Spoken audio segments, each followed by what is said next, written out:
If you are experiencing issues with Wi-Fi, Bluetooth, cellular data, or VPN configurations, resetting the network settings may help resolve them.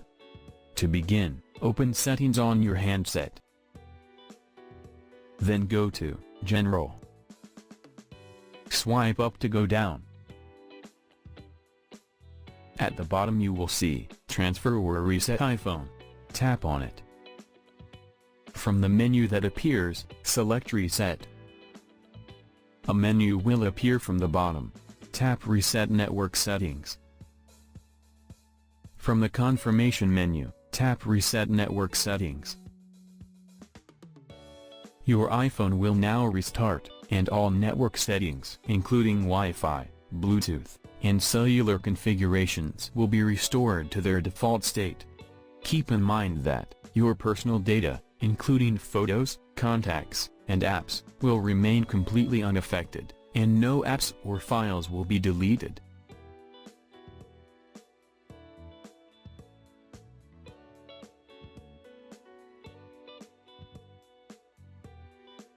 So in this way, you can reset network settings on your iPhone 16 Pro Max.